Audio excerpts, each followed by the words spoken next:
So as you know by now, on the third Sunday of each month, I do a recap of the previous two homilies, and then open it up to a Q&A.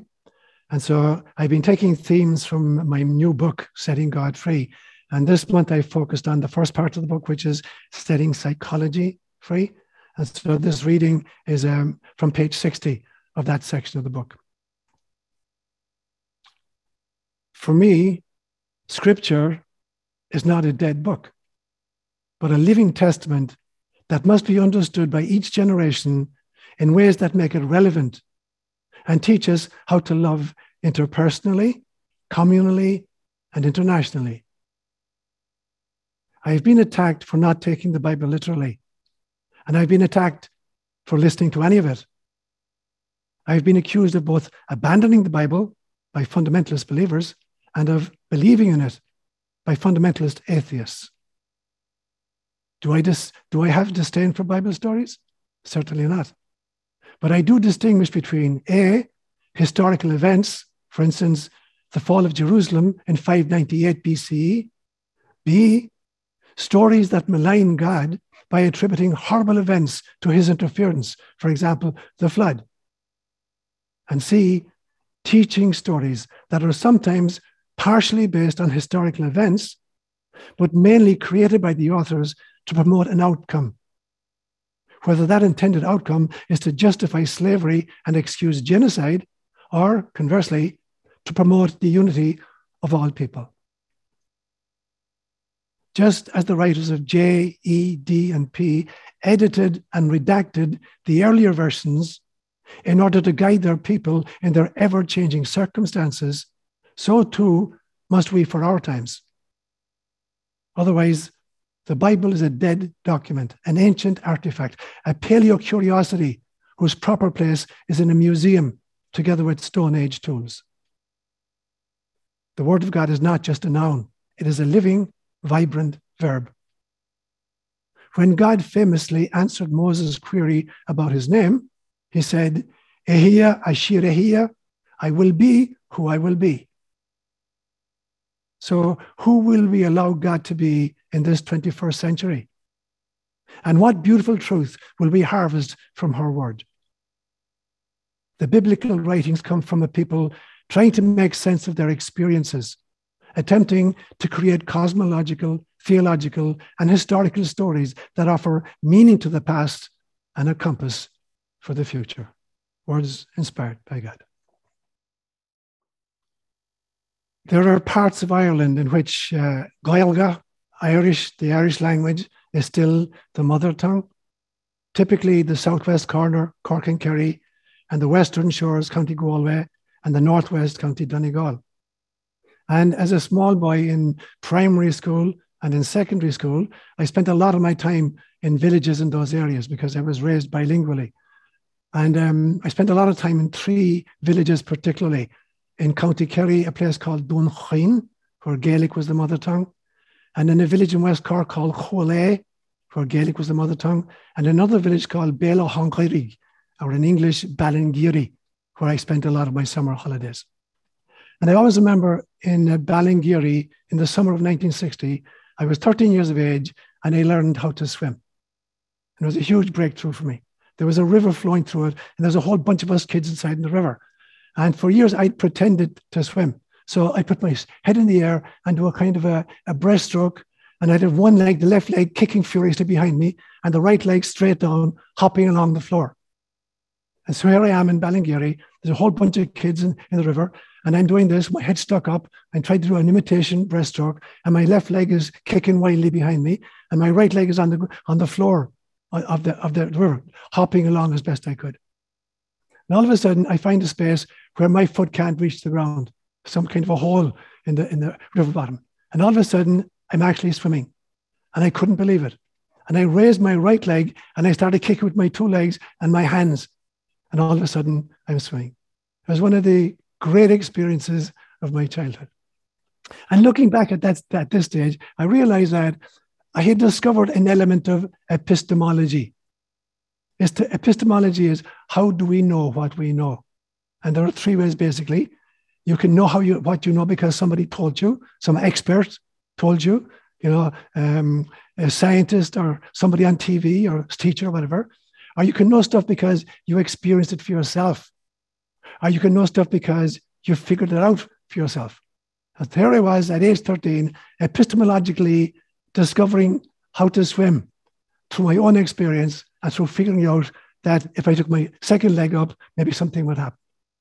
So for the last 2 weeks, I've been talking about the first section of my book, which is the book is Setting God Free, moving beyond the caricature we've created in our own image. And in order to set God free, I first needed to set psychology free. I had to understand what is the mind that we bring to the study of Scripture.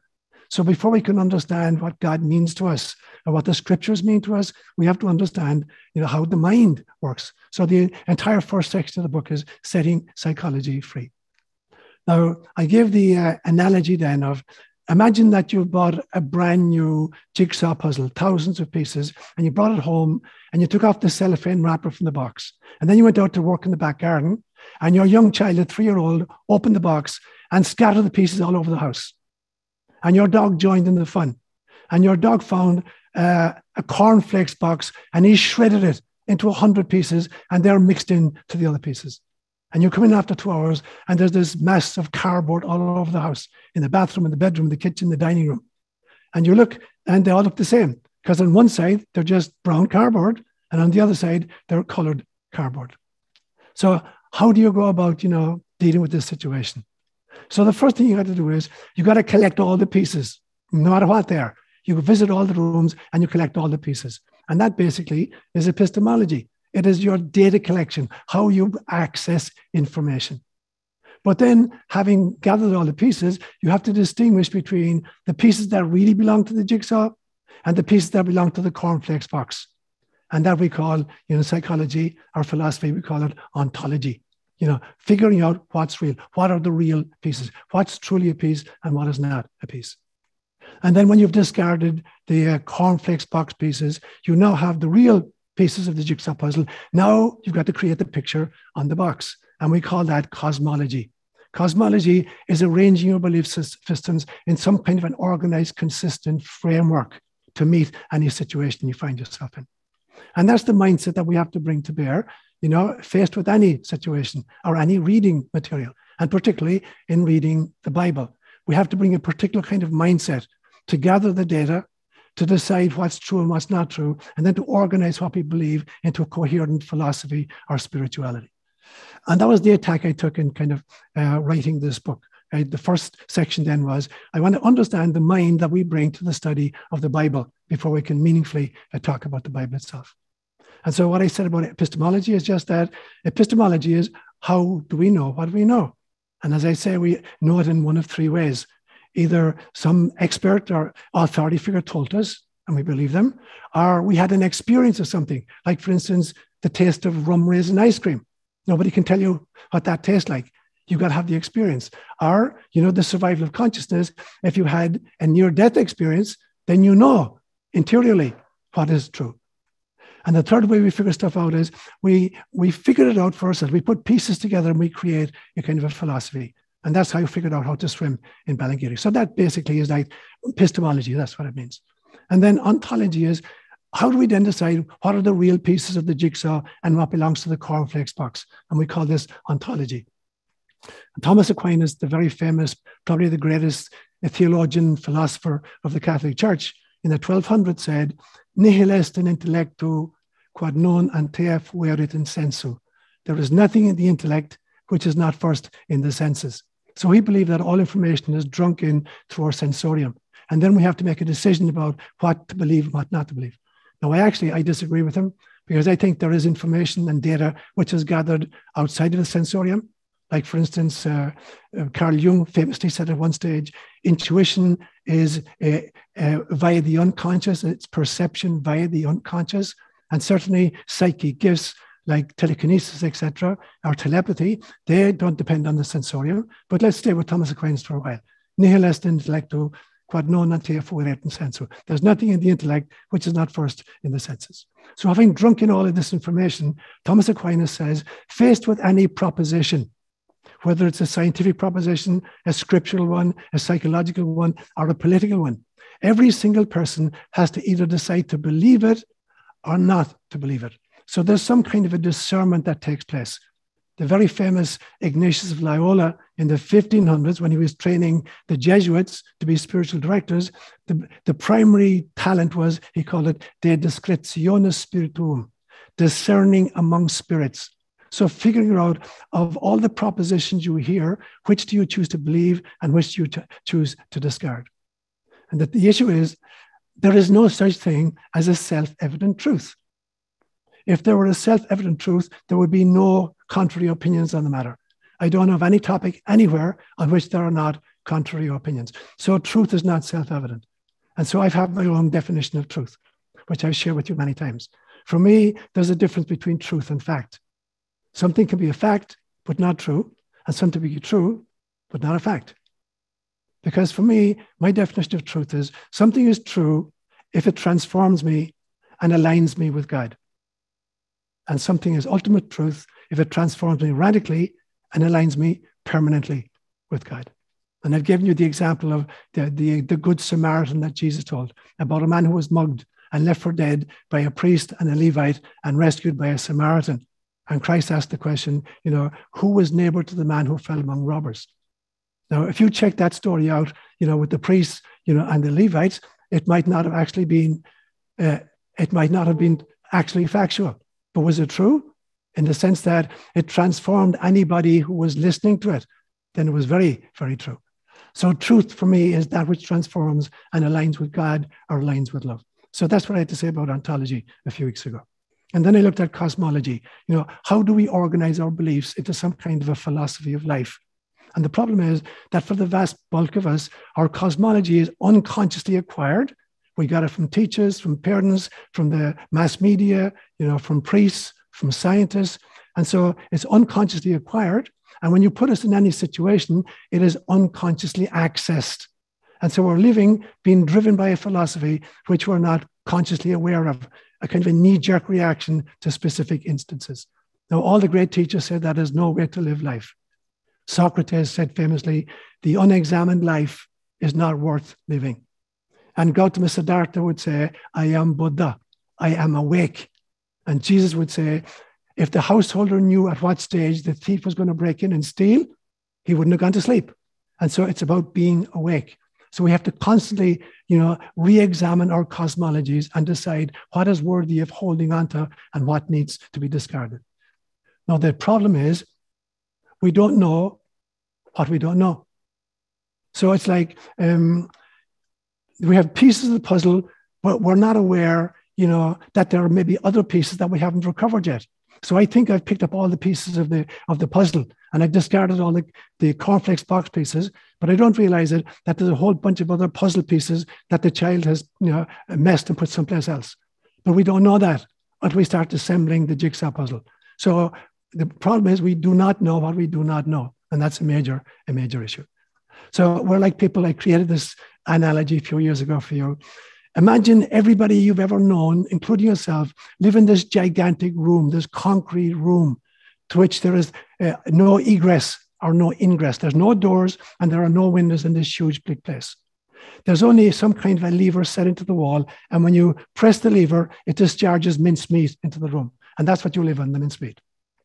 You have no idea what lies outside. Nobody has ever been outside. So nobody has any idea what's outside. So the inference is going to be that the outside consists of masses of this mincemeat, so that when you press the lever, a whole bunch comes in from outside. That would be the logical inference, because you have nothing else. You've never been outside.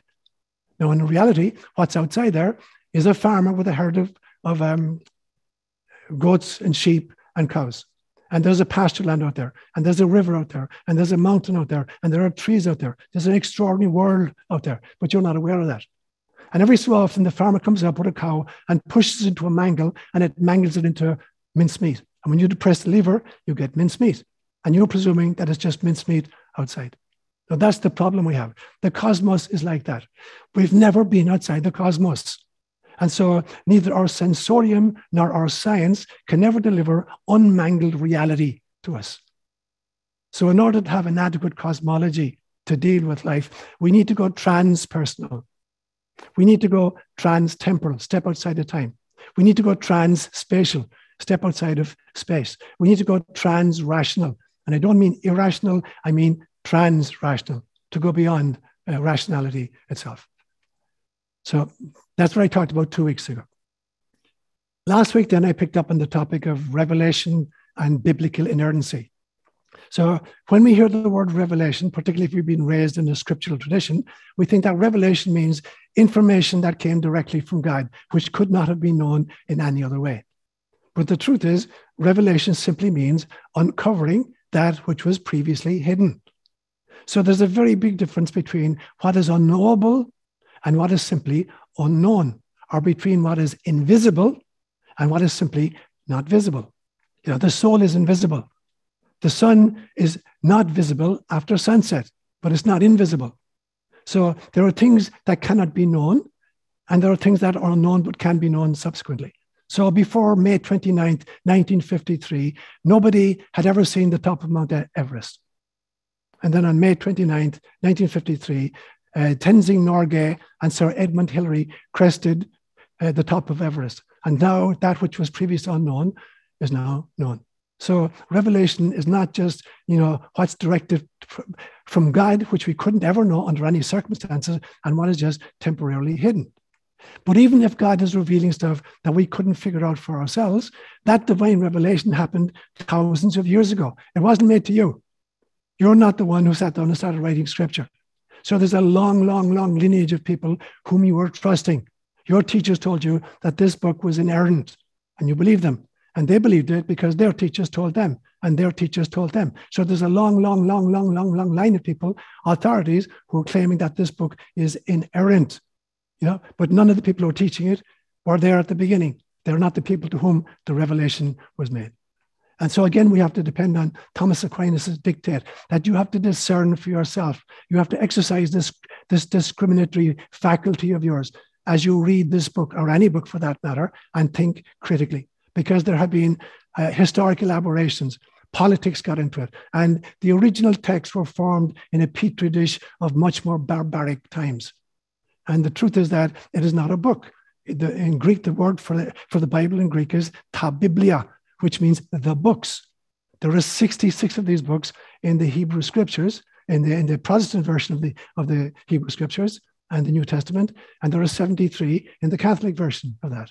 And this compendium, this library, consists of books about law, books about history, books about liturgy and ritual, books about riddles, books about theology, letters that were written by people, mythology, parables, eschatology, which is the study of the end times, a hymnal, the Psalms, prophecy, wisdom literature, etc. You've got all these different kinds of literature folded into this ta biblia. Now, when you if you take a Sunday newspaper and it arrives in your door, there are several different sections. There's like a comics section, and there's a gardening section, and there's like a finance section, and there's a foreign news section. You can't read each section of the newspaper with the very same mindset. As you move from finances to world news to comics to movie theater stuff, you're bringing a totally different mindset to bear on your reading, but you do it seamlessly. But somehow people think that you can crack open the Bible anywhere, irrespective of what type of, or what genre of literature this particular place contains, and you think that you can understand it completely. So we have to understand what we mean by revelation. We have to bring a totally different mindset to each genre of literature contained in this extraordinary library. So that's what I mean by revelation. And then I spoke about biblical inerrancy. And again, I showed that biblical inerrancy lies on a total spectrum. At one end of the spectrum is a kind of a belief in a kind of what I would describe as a generic inspiration, that the Holy Spirit, inspired particular people to write passages, and each of them brought their own learning and their own inadequacies to it. So, for instance, when you read John's Gospel and Paul's writings, John is not very good in Greek. Paul is very good in Greek. And so you get all kinds of mistakes depending on the personality to which the information is coming. So the one end of the spectrum is just a kind of a generic inspiration, that the person is inspired to write holy things, but they'll make their own grammatical errors and historical errors and whatever. That's the first part of the spectrum. The second level moving along would be a belief that this book is infallible when it speaks about matters of faith and practice or morals, but not necessarily when it speaks about science or history. So this is the second position. It is infallible or inerrant when it speaks about faith and practice, but not necessarily when it addresses scientific matters or historical matters. That's the second position. Further along is it's infallible in all matters. People who believe it's infallible on all matters, no exception, whether it makes a scientific declaration or a historical recollection. And so there was a very famous Irish archbishop in the 1700s, a guy called Bishop Ussher, who harvested the Bible chronologically and determined accurately that the creation began on the 29th of October in the year 4001 BCE. And he could justify it by looking at the chronology and the lineages in the Bible. Now, so there are people who believe that it's infallible in all matters. And then there are people at the very end of that spectrum who believe not only is it infallible in all matters, science and history as well, but it is the biblical literalism. So its meaning is immediately obvious to John Smith, who comes in off the street, who never took a study of ancient languages or cultures in his life, and he cracks open the book, and whatever he reads and understands literally, that's exactly what the Bible is meant to say. So that's quite a biblical inerrancy on the spectrum. In fact, it gets even more confusing in the sense that most evangelical Bible scholars believe that the Bible is inerrant, it's inspired only in its original languages. And so the Bible is basically Hebrew scriptures are basically written in Hebrew, and some passages are written in Aramaic. Parts of Ezra and parts of Jeremiah and parts of Daniel are in Aramaic, which was the language, the spoken language at that time. And so there's some belief that, only the original versions, so the original Greek of the New Testament and the original Hebrew and Aramaic of the Old Testament were inspired. That's one position. Then there was a movement called the King James Only movement. The King James Version came out in the year 1511. And there are people who believe that, only that version, that translation from the original languages into English, that too was inspired by God. And that is the only translation that was inspired by God. All other translations are defective. In the year 1546, at the Council of Trent at least, the Catholic Church decreed that there's only one valid translation of the scriptures. And it was one done by St. Jerome about the year 380 AD. And Jerome translated the Hebrew scriptures from Hebrew and Aramaic into Latin, and the New Testament from Greek into Latin. And according to the Council of Trent in 1546, this is the only valid translation of the Bible. So when you look at all of that stuff, biblical inerrancy, and the idea of inspiration, you can see that there's a lot of wriggle room, even among believers. And we realize that real scholars understand that the Bible is a text that comes from a 1,000-year-long conversation between ancient oral traditions and different faith communities. It's constantly being revised. There are many, many voices in this conversation. Political voices, cultural voices, theological voices, economic voices. And so it becomes very, very important that we exercise a critical mindset. And I said to you last week that I believe, mindsets exist on a kind of a speedometer. At one end of it is what I would call innocence. There are people who are so innocent that they'll believe anything they're told, and won't even question it. The second stage is naivete. And these are people they'll ask some questions, but they're fairly simplistic and very gullible, and they'll accept readily the answers that you give them. The third position is critical thinking, following the evidence and going where the evidence leads you. The fourth position is kind of the skeptical position. These are people who are locked into a mindset, and unless you can adduce really, really, really powerful evidence, they won't budge. And then the last position is the debunker. And the debunker is the person who is, no matter what evidence you would give to this person, he will not accept it under any circumstances. And there was a famous debunker speaking about telepathy. One time he said, this is the kind of thing that even if it were true, I wouldn't believe it. Now, where are we going to land as we begin to read the Bible for ourselves? Believers tend to be kind of naive, and atheists tend to be kind of debunkers.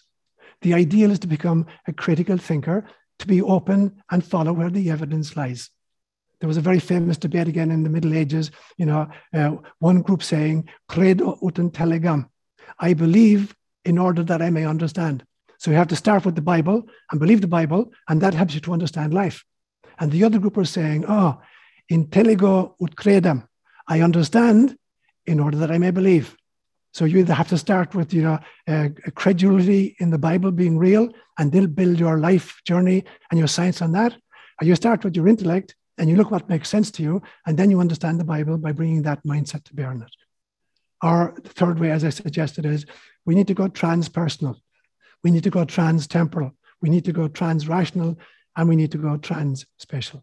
And so as we read through the Bible then, I believe you have to use your head, your heart, and your soul in encountering this extraordinary library. Namaste, my brothers and sisters. So let's open it up to Q&A. I have a question. It has to do about the part of, am I going to say this right? Epistemology, where like when you began to swim, you figured it out for yourself, right? Okay. So people who were prophets, right.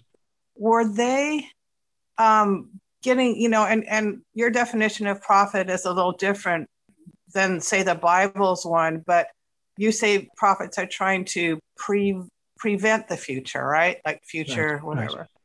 So were the people who were in the Bible that were prophets, do you think that they were getting their information logically coming out, or was it psychic ability, or what, and it just kind of prophecy in general? How do you think people come into that information and then distribute it out? Okay, great question. In two parts, Joanna. Thanks a million. And so, yes, my definition that the function of a prophet is not to predict the future, is to prevent the future. It is not to foretell the future, it is to forestall the future, because the prophet is the person among us who can see very, very clearly the present situation and where it's headed. And so again and again and again, the prophets in the Hebrew scriptures are those who are trying to call the population back into alignment with God, alignment with truth. And so that is the function of the prophet, to see really clearly where we're at and where we're headed and try to prevent that. So the most successful prophets are the prophets, whose predictions, if they make predictions, don't materialize. And my favorite example of that is the book of Jonah. Jonah was a prophet whom God wanted to go to the city of Nineveh. And Nineveh is the capital of the great Assyrian Empire that conquered Israel in the year 721 BCE. And God is telling Jonah, I want you to go to Nineveh and say, 40 more days and this great city is going to be destroyed. And Jonah didn't want to do it. So he got on board a ship and he tried to sail across the Mediterranean to Spain as far away as he could. And there was a storm and he's thrown into the sea, swallowed by a whale, and the whale spits him out back on the land of Israel. And God says, now will you go? And reluctantly he goes, and he marches up to Nineveh, walks into the middle of the city. It's a huge, big city. And he says, 40 more days, and Nineveh, the great city, is going to be destroyed. And people start listening to him. And the message goes to the king. And the king is told, there's an Israelite prophet who says, 40 more days, and Nineveh, the great city, is going to be destroyed. And the king immediately orders everybody to put on sackcloth and ashes and repent of their ways. Meanwhile, Jonah goes outside the city and he's sitting on a hilltop waiting for the fire and brimstone to happen. And he's sitting under a plant for shade. And the sun is very hot and the plant shrivels up and dies. And Jonah gets very upset with God and he says, yeah, you couldn't even allow me a plant for shade? And God says, you're worried about a plant that you didn't set? And you forget about 120,000 people in that city that you want me to destroy? They're repenting. I'm not going to destroy it. And Jonah was really, really upset with God. So Jonah was a prophet whose prophecy didn't come true, which is what the prophet should be doing. But he was upset because he looked like a fool. He made a prediction and it didn't happen. So that's the piece on prophecy. Now, where does that information come, which is the second part of your question? Every single one of us is a holographic fractal of source. Every single one of us. A hologram means that the totality of the original is contained in every part of itself. And a fractal simply means an image or a pattern that repeats at an infinite number of scales. Every single soul on planet Earth is a holographic fractal of source, of God. And therefore, when we learn how to connect with our real self, I've distinguished in the past between what I call the soul self and the role self. The role self is your incarnational spacesuit, and the soul self is your spirit that's never been born and will never die. And when you have access to your soul self, you're a prophet. And so it's not that God was giving a special kind of a download to particular people, or that they were having to use their intelligence. It was that they were plugged in to the realization that they're holographic fractals of source, and the information is available to this for every single one of us. Hinduism will call this the Akashic Record. That grandmother God videotapes everything which has ever happened, and there's a record of it. And if you know how to do it, you can access that. So the prophet is simply the person who's so aligned with their soul self that there's a free flow of information. And when you step into the soul self, you're outside of time. That's what I mean by going trans-temporal. And so there is no future, there's no past, there's simply the eternal now. And you see what it looks like. And so that then is the method of the prophet and the function of the prophet. One more question then. Don't some people just have that something come in like a bolt of lightning? Maybe they don't think that they're aligned or whatever. All of a sudden it's like, oh my God, whatever. And have they been working on alignment, or is that just a gift from God, or what is that? Well, there are two parts to that question again, Johanna. The first one is that, the way we will live our lives, if we're spending time in nature or spending time in meditation, we're much more likely to be available to that kind of a download. So that's part of it as well. And then, as we volunteer for incarnation, we have specific missions. Every single one of us is on a specific mission. So Paul lists, for instance, some people are called to be teachers, some are called to be prophets, some are called to speak in tongues. And so there's a panoply of gifts. And in each lifetime, we focus on a few different gifts. There are particular virtues we want to acquire during a particular incarnation. So it's a combination of how we lived this incarnation and what the mission was that we undertook for this incarnation. Rosamund shared online a quote from Carl Jung's letters. And it says, St. Paul, for instance, was not converted to Christianity by intellectual or philosophical endeavor or by a belief, but by the force of his immediate inner experience. Absolutely. My question has to do with the path, either through believing first and then arriving at truth, or an intellectual inquiry leading to belief, or a direct experience. And it sort of brings up for me that question of the different kinds of yogas and the mental, yes. Yes. way of reaching God, or I'm not sure reaching is the right word. And so could you, this may be a little repetitive from Johanna's question, but could you talk a little bit about kind of those three paths? And is one, do some have a sort of deeper, longer lasting effect? I mean, my intuition tells me that immediate experience could never be lost.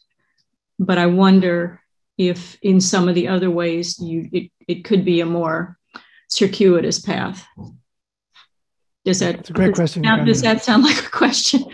It's just kind of the way my mind's running. Yeah. And so, for instance, there are various templates you can impose on kind of the data. It's like, as I say, when you're making cookies and you create a mass of dough, and then you take the cookie cutter. If it's triangularly shaped, the cookies are going to be triangular. If it's round, they're going to be round. If it's square, they're going to come out as square. The same thing is true about temperature. What is the temperature now? It depends whether you're dealing with Celsius or Fahrenheit. You're going to get different numbers from the very same kind of a heat system. And so the templates can be different. So the template, for instance, of philosophy is kind of logic and reason, induction and deduction. That's the template they put on the data of experience. The template of science is observation and experimentation. And the template of religion very often is revelation. So that's just one way of looking at it. Another way then is this great Hindu model, which is they talk about the four yogas they talk about. The first one, Jnana Yoga, which is the path of the mind. And so they say there are some people for whom the mind is a radically transformative organ. Maybe people like Thomas Aquinas, for whom ideas are not just kind of mental exercises, but that it can be radically transformative. So that's a way of getting closer to the source. Bhakti yoga is the path of the heart. And these are people who have a love affair with God. These are like the Francis of Assisi of the world that fall in love with God. And so that's a Bhakti yogi will follow a guru of some kind and be totally drawn to them. A third way would be Karmic Yoga. And that's the path of right action, or doing the right thing because it's the right thing to do. And they would be like the Mother Teresas of the world. And then there's kind of Raja Yoga, which is the path of inner reflection or meditation. And there'll be like the maybe Teresa of Avila's of the world. Now, depending on where you're at in an incarnation, one or other, or sometimes a combination of those, may be the paths that take you closer and closer. But none of them, they'll all take you to the antechamber. But none of them will deliver enlightenment, because enlightenment is a step beyond any of the yogas. The yogas may be very, very helpful in getting you to the threshold. Science may be helpful in getting you there. Religion may be helpful to you. Nature may be helpful. But there's a shift in which you're not having an experience of the mystical. You're being had by the experience. It is wrong to say that I had this great mystical experience. You can't have a mystical experience. You can be had by a mystical experience, but you can't have it. You don't own it. You didn't create it. You did the legwork to get you to the antechamber, and then something else happened. So again, Buddhism will say stuff like, enlightenment is an accident. But if you meditate regularly, you become accident prone. So it's the same of all the other ways. If you do any exercises with regularity, at some stage, you're going to have the accident of being had by a mystical experience. The problem is this: you have a mystical experience, which is radically ineffable. It is inarticulatable. When the experience is ended, you're left with some kind of a symbolic residue, a feeling of love or unity consciousness, something like that. That's stage 2. Stage 3 is now you try to put concepts to the experience. And stage 4 is you try to create a philosophy or a theology based on those concepts. So by the time you get to the theology, you're 3 stages away from the experience itself. And so that is the difficulty. There are many ways of getting to the threshold. And then at some stage, when it's ready to grab you, it'll grab you. But you can be accident prone by engaging in particular kinds of exercises. I'm sorry, it's just a second piece of this. Could you get to that's Jasper. Could you get to a stage of your cosmology where you couldn't articulate it anymore? Absolutely. So that's called, in some senses, again, I think there are 5 stages to this spiritual journey. Historically, even when you go back 70,000 years to the advent of Homo sapiens sapiens, the ability to articulate. So the first stage was the era of, I call it the theologians, people who talked about the gods was the first stage. The second stage was the era of the priests, people who spoke to the gods through ritual and through prayer, trying to establish communication with the gods. The third stage were people called the prophets, who claimed to speak on behalf of the gods to an entire culture. The fourth one were the mystics. They didn't speak about the gods, to the gods, on behalf of the gods. They spoke as God, because they were coming from that, total identification. But there's a place beyond that, and that is the silent mystics, those who don't talk at all. So Taoism says, those who know don't say, and those who say don't know. So the final stage is, you keep your mouth shut. And so maybe it's that, now if you're a teacher, you have to engage in, parabolic language, but you eschew, cataphatic language, which is the language of theology, which attempts to determine how many angels can dance on the head of a pin. And you eschew kind of historical kind of religious history, looking at how religions have changed. And you take refuge in either apophatic, neti, X, God is not X, Y, God is not Y, Z, God is not Z. Or if you have to be a teacher, take refuge in parables and stories. Where could you classify the Book of Revelation among the 4 categories of books into which you can put together the different books? Great, that's brilliant. And so technically speaking, so the Book of Revelation, it used to be called the Book of Apocalypse, is the last book in the Bible, in the New Testament, ascribed to John the Apostle, possibly not written by him. And it's a book, the genre of literature is called Eschatology. The eschaton means the final times. So eschatology is the literature around what's going to happen, what are the signs of the final times. So that's the kind of the specific genre into which it comes. Now, I gave a homily a few weeks ago. I think it actually was on Halloween, where I talked about the fact that there have been many beginnings and many endings. And I started the homily by looking at the very first word in the Hebrew scriptures. The first line, the first word in the book of Genesis is the word Breshit. And Breshit is always translated as in the beginning.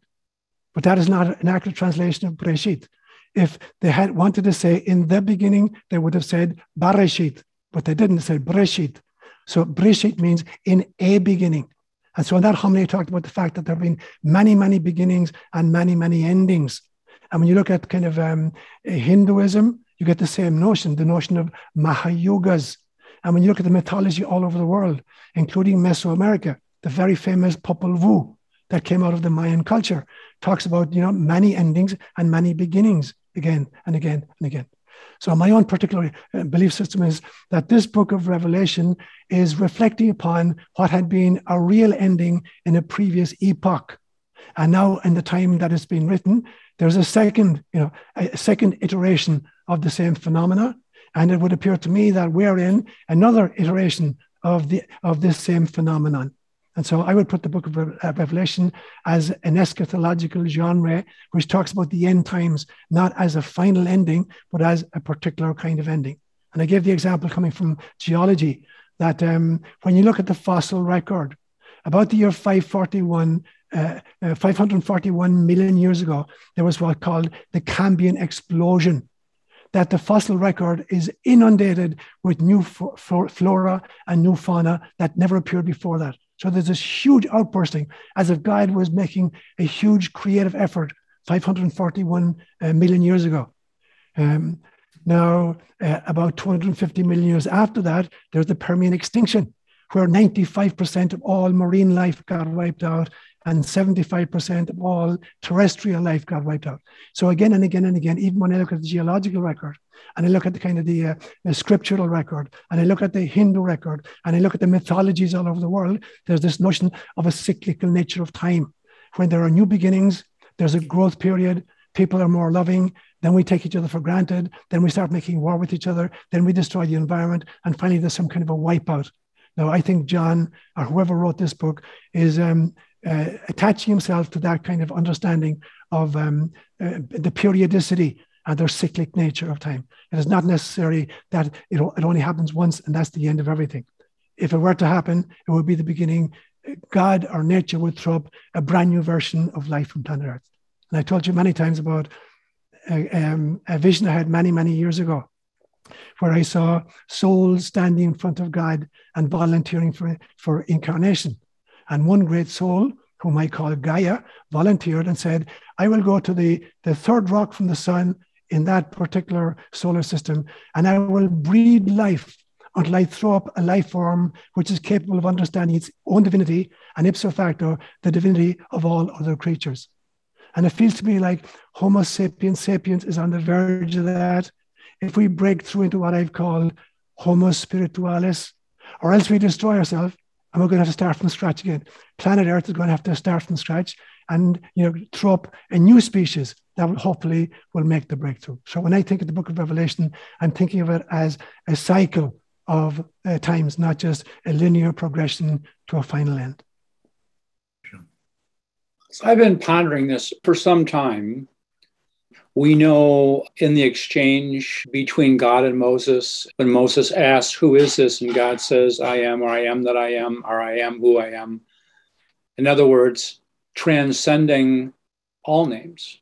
And the thing that I've been wondering about, and this has been for a while now, if I go into the Gospel of John, and John says that God is love. Right.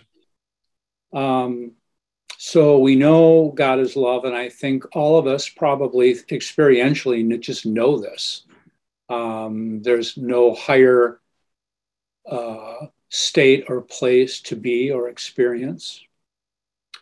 So then leading me to my question is when Jesus is talking about describing himself in John as I am the way, I am the truth, and I am the life. What struck me this year is when Jesus said I am, I went right back to that statement, that answer that God gave to Moses. I am, and we know that I am is love. And I just wondered, Seán, if you might comment on that. That's a brilliant question, Keith, and there's lots of pieces folded into it.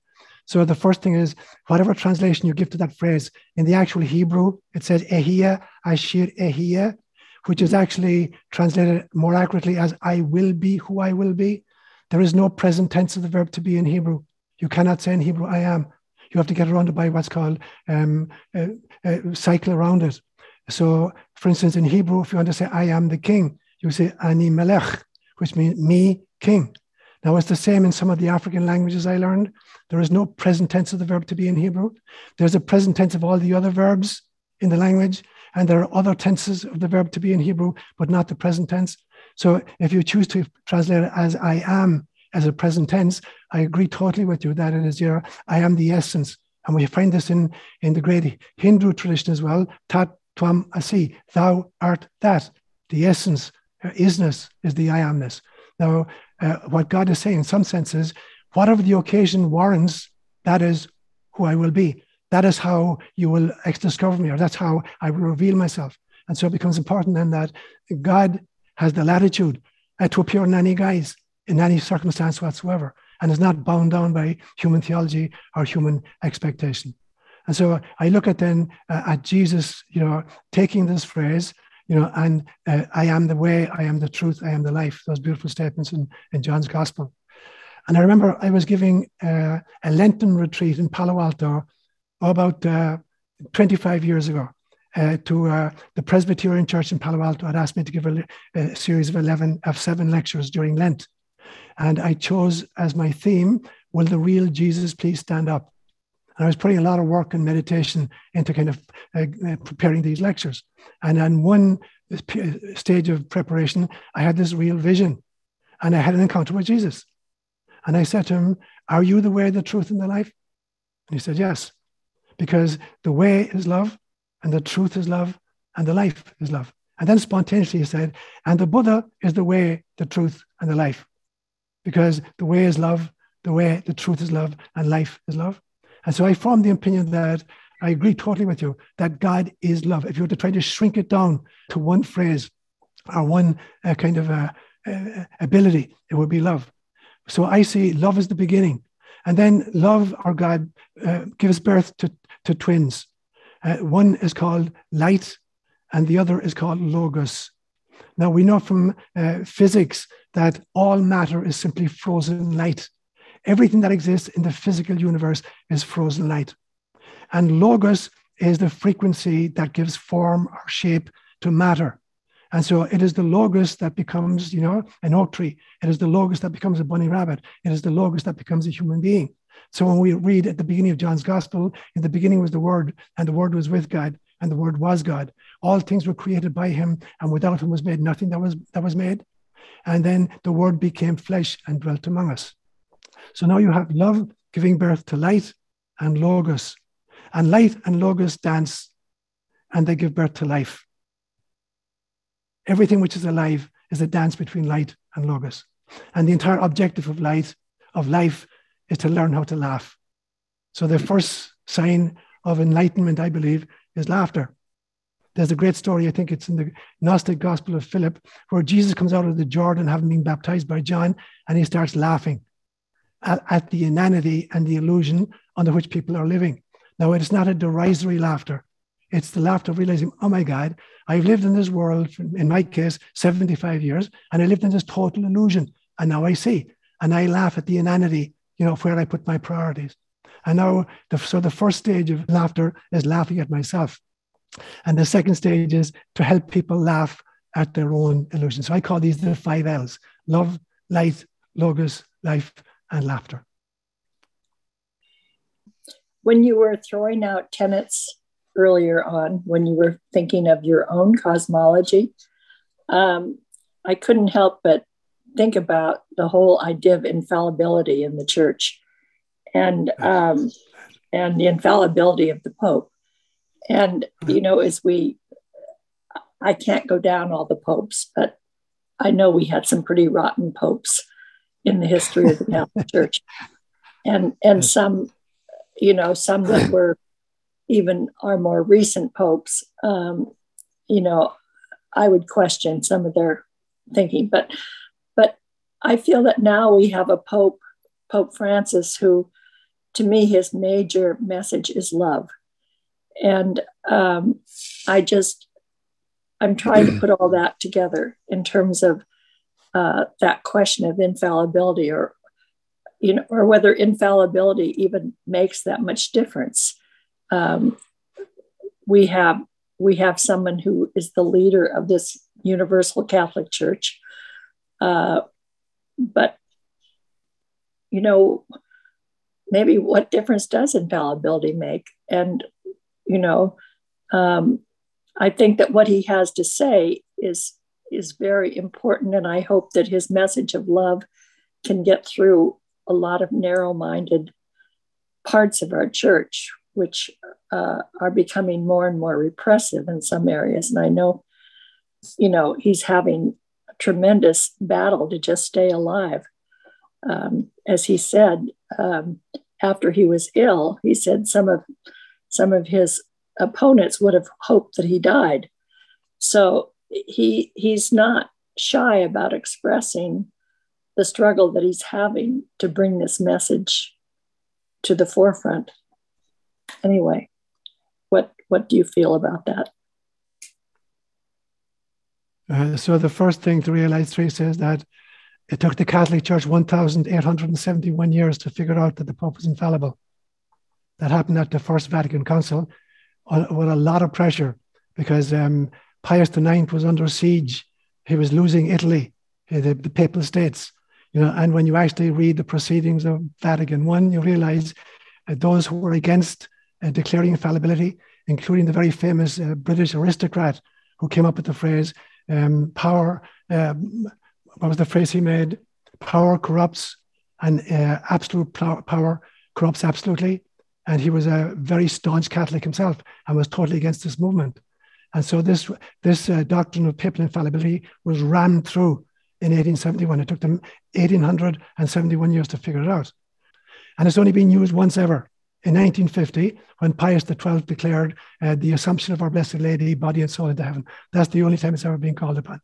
Now, to go back to the earlier part of your question, when you actually read through the history of the papacy, it was probably the most corrupt organization on planet Earth for a long period of time. And their reach was huge. It was a global reach. Some of these characters were unbelievable. I'll just give you two simple examples. There was a guy called Benedict the 11th, who was elected Pope 3 times. He was 18 years of age when he was made Pope the first time, because an uncle of his had been Pope, and he was foisted on the meeting.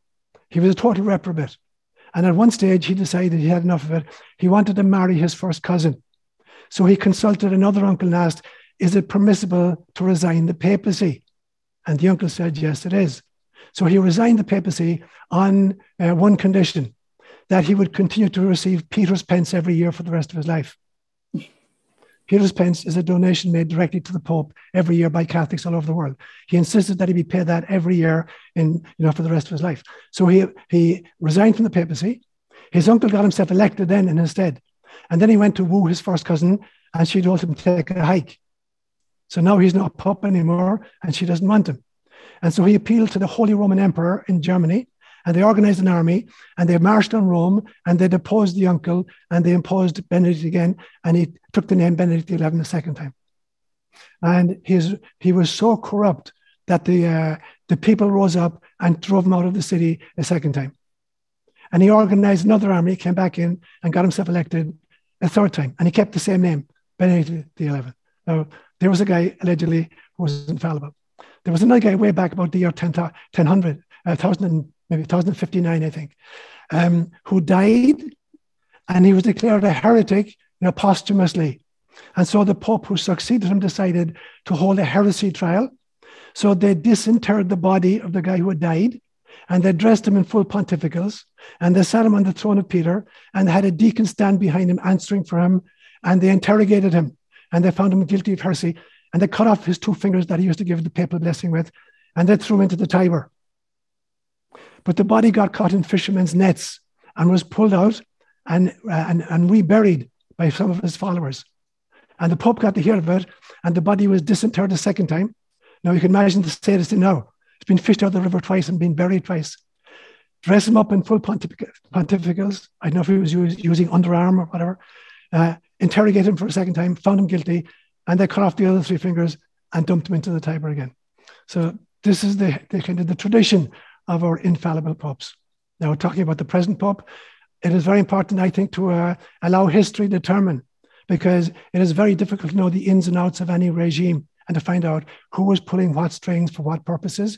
So personally, I'm not going to make any kind of a judgment about the efficacy, or the lovability of the present regime in Rome. I let history decide. I've been studying a practice which is a transrational practice, where you inquire, who am I? And it's there's not a rational answer to the question, but it's kind of to separate the ego from the true self, basically. And this practice has been done by Zen Buddhists and by Hindus. Great, Stefan. So I know within Hinduism, that's the practice of Advaita Vedanta, inquiring as to who's asking the questions, who's the who, and right. Back yourself. And as you say, there's no rational explanation for that. The Buddhism version of that is the Zen koan, something like, what did your original face look like before your grandparents were born? Right. Or what is the sound of one hand clapping? There's no rational response to that. So what Zen Buddhism is attempting to do is to back you out of, depending on your intellect, into the raw experience of, satori, or enlightenment in some kind. So any exercise that allows you to go trans-rational, and that does not mean irrational, it means going beyond reason. Any practice that brings you trans-rational, is really, really good. So you can do that in Zen Buddhism through koan or through meditation. You can do it in Advaita Vedanta. You can do it very simply by spending time with little children and watching them at their games and understanding the extraordinary creativity and imagination. And as you know, I've defined imagination. Imagination for me is not the ability to make up stuff that's not real. That's fantasy. Imagination is the ability, to transcend time and space, to go into other dimensions, to encounter beings and energies in those other dimensions, interact with them, learn from them, and then bring that learning back into this, spacesuit subsequently. So anything that allows you to disidentify with the spacesuit, even temporarily, is an exercise in trying to access what I would call the soul self.